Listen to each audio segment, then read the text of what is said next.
On October 14th, a life-changing eclipse is coming upon all zodiac signs. There will be a solar eclipse in Libra, which is about to take things to the next level for all zodiac signs. And this eclipse won't be taking it easy on us, because this eclipse square Pluto, which might lead to catalyst for psychological crisis that lead us on a path to deep transformation, both internally and externally. As a South Node eclipse, it could be a karmic ending. So that is why my advice to everyone is to let go of everything holding you back so that new opportunities can set in. If you don't let go willingly, the universe will let go forcefully for you, and this might end in a traumatic event. In this video, I'll be letting you know what you have to do to navigate the solar eclipse that will be happening on October 14th. But before I get into that, for those who are new to my page, my name is Astro Queen. I'm a legally registered and practicing astrology expert. I do different kind of readings. I do astrocartography and location optimization. I do solar readings, I do synastral readings, and many more. And I release free astrology forecasts on all my social media platforms at least 3 times in a week. To know more about me, you can visit my website at astroaishadegree.ng or visit all my social media platforms at AstroQueen. So moving forward, I will still emphasize on the fact that you need to burn down any bad energies and not of good values in your life. I'm telling you right now to burn them down to the ground before the solar eclipse commences on October 14th. This eclipse is a karmic cycle kind of energy. So if you don't let go of things holding you back, new opportunities will not set in.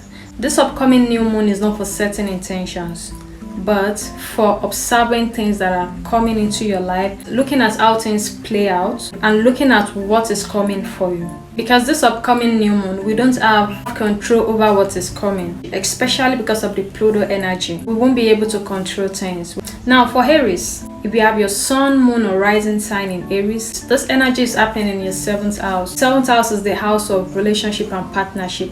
So definitely there is something you need to let go or dispose in terms of your relationship, either with people, either a romantic relationship, either a business partner, or there could be a blockage coming from the angle of your romantic relationship that is preventing you to move forward. You need to let go of all those kind of baggages, because if you are trying to hold all these things, new relationship will not come in, and you won't even be able to recognize a better relationship that is even better off than the one you are right now. So you need to let go of any relationship whatsoever that is not giving you that sanity or that peace of mind. So think about where the unhealthy relationship is coming from. You don't even need to think much about it. It is obvious. You know it, only if you want to lie to yourself. Look at if your relationship are actually balanced, or are they hindering your way forward in your life. Those are the things you need to look out for. And again, you really need to sit down and think about the karmic situation whereby you always have the same repeating patterns of breakdown in relationship. You really need to sit down and address these things differently. It's a lot of intensities for you, Aries, especially Aries that have their degrees at 15 degrees to 30 degrees. You'll be feeling these intensities on a personal level, because you are more likely to be overboard during this eclipse. Try to sit with people you know that loves you so much, have conversations with them, laugh it out, take your time to breathe. Thank you. Moving to Taurus, this energy will be happening in your 6th house. 6th house is all about your work, health, and hobbies. So you'll be extremely busy and overwhelmed with day-to-day activities, or someone in your workplace is going against your belief system. So you really need to think about this. Do I need to stay in this toxic working environment? And again, there could be something that comes up regarding to your health. So you really need to work out, eat healthy, and be conscious about your health. Moving forward to Gemini, you'll be the less intense of all the zodiac signs in the solar eclipse. It is happening in your 5th house, so it's all about playing around, having fun, going out, moving out with friends, and it also has to do with children.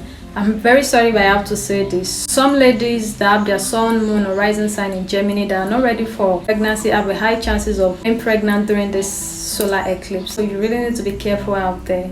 If you fall under the category of having a child already, you might be having some psychological and emotional breakdown as a result of not being able to take care of your child with some finances the child is asking from you. And again, an old lovers can just come out from the blues and a one night stand thing can happen.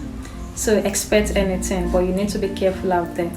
So moving forward to the next sign, which is Cancer. This energy is happening in their 4th house, and the 4th house is all about your home, family, real estate, anything internally. So what this eclipse is going to do to the Cancerians is, it's not something out there, it's something internally they will be going through psychologically.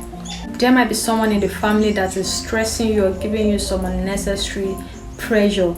Is either you sit them down and talk about it before the eclipse commences on October 14th, or you call them up. Moving forward to Leo, the new moon energy is happening in your 3rd house, and this is all about the neighborhood, the community, connecting with people, gathering information. And there could be an intense communication from mails, text messages, or through phone calls, most especially from your workplace. But you really need to take it easy on yourself. Don't try to overreact over this. Just try to follow the flow. You'll be fine. It won't be so intense for you, Leo. Some of you might have to embark on a traveling that you've planned with maybe neighbors, some gatherings, some organizations. It is just like a fun kind of thing for the Leos. For Virgo, this energy will be happening in your 2nd house. 2nd house is the house of finance and house of money. So you really need to be careful not to embark on some deals that at the end of the day you might go bankrupt. You have said it before that you won't have control over a lot of things during this solar eclipse, but any deal you are doing right now that you are getting confused about your finances, this is the right time you have your accountants in, or you sit down and calculate things appropriately before the solar eclipse commences, so you don't go bankrupt. So during this eclipse, something from the past that you don't even think of can bring you money. And your financial situation can look a little bit shaky. Don't feel bad about it, because you can never say how the universe will bring it back to you. So don't get panicked, let it happen, you'll be fine. Moving forward to the sign Libra. I'm so proud of these people, honestly. They're the real it don't go. Because this eclipse is happening in their sign at the moment. We have the sun in Libra, moon in Libra, and south node in Libra. Oh my goodness. This is like a life-changing transformation for all the Libras. Congratulations to you guys in advance. This is a big, impactful, and crazy eclipse for all Libras. Mars in your sign square Pluto has been a little bit chaotic in the beginning of this month. Well, with this eclipse, I can't say specifically where this area of big change and big transformation will be happening in your chart, but it's already in motion. It's coming. It's something obvious. You should have been seeing the signal, and if you're not seeing the signal, it's on motion, right? It's coming. So in order to unlock all what this eclipse have in store for you, you really need to let go of old attachments in order to move forward and connect with the right people who will form good attachments. There could be a family issue causing unnecessary fear and anxiety. My darling, I will advise you to sit them down, talk it out, and if it is not solving the situation, cut them off. I repeat, cut them off.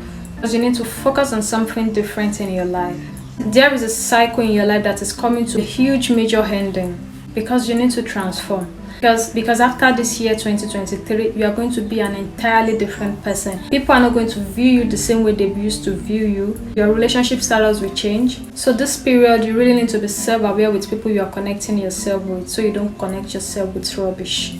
So disconnect yourself from bad energies. And there is so much changes going on in your life. It's going to be like a rebirth kind of energy. So bad energies, cut them off. Cut them off. So good luck to you guys in advance. So for Scorpios, this energy will be going behind the scene. You guys need to relax, rest, don't be everywhere. You're starting to get some energy to promote the lifestyle that you need. So do not try to be extraordinary active. So if you have your sun, moon, and rising sign in Scorpio, you will get some deep spiritual messages, because this eclipse is happening in your 12th house, and you are going to have the widest dream. Oh my God, these dreams will be so powerful, and they will have a very significant meaning. So you can also have nightmares that will disrupt your sleep. There is someone working against you behind the scene, either through rumors or through gossip. So after this eclipse, a lot of things are going to be revealed to you that you will need to address. So Scorpio, take it easy on yourself. Moving forward to Sagittarius, this eclipse is not as intense for the Sagittarius. It is happening in their 11th house. There could be a reconnection with your old friends, old societal group you've been in for a very long time. You might have to join them back during this eclipse, because some of it might later be beneficial. So before this eclipse, if there is anyone in your life as a friend right now that is not of any value in your life right now, cut them off, because if you don't cut them off right now, the universe is going to cut them off for you forcefully, and this may be a traumatic ending. Thank you. So moving forward to Capricorn, this eclipse will be happening in your 10th house, and 10th house is all about your career and public reputations. So if you want your career to move forward, you need to let go of trying to control everything. You can't handle everything. Relax, Capricorns, rest. You can't handle everything, okay? So especially those Capricorns that have their degrees in late degrees from 15 degrees to 30 degrees. As so as the family situation is changing, your career goals are also changing. Then you know that thing to let go. You already know that already. So don't hesitate to do that. New opportunities can come to you career-wise. So good luck to you. Looking forward to Aquarius. This eclipse is happening in your 9th house. This eclipse might want you to travel to new places or have higher educations. You might learn new skills or put some information out there. So during this period, you are expanding your mind through knowledge and higher experiences. So moving forward to the last zodiac sign, which is Pisces. This solar eclipse is happening in your 8th house. Honestly, this is a very intense one. Past trauma and experiences keep on coming back to you, and you have to let them go. You really need to let go of your past by visiting a psychological counselor or a therapist. Try to let go of any attachment to death, and I want you to know that what is going in your head right now is not equivalent to the objective circumstances of the situations. You might be thinking or overthinking, but you need to move on from it. And during this eclipse, financial crisis can happen here. You will be thinking of getting a will or an insurance, and there will be fear and anxiety around death. I'm not saying someone will die, but you might be thinking of someone that has died. This is just the best time to let go of fear, okay? You need to let go of something that are not typically physically, and with time, you will be fine. Alright, that is my forecast for the solar new moon. I hope you all enjoyed this episode. So don't forget to like, comment, and subscribe on my YouTube channel, and follow all my social media platforms at Astro Aisha the Great or Astro Queen. Thank you.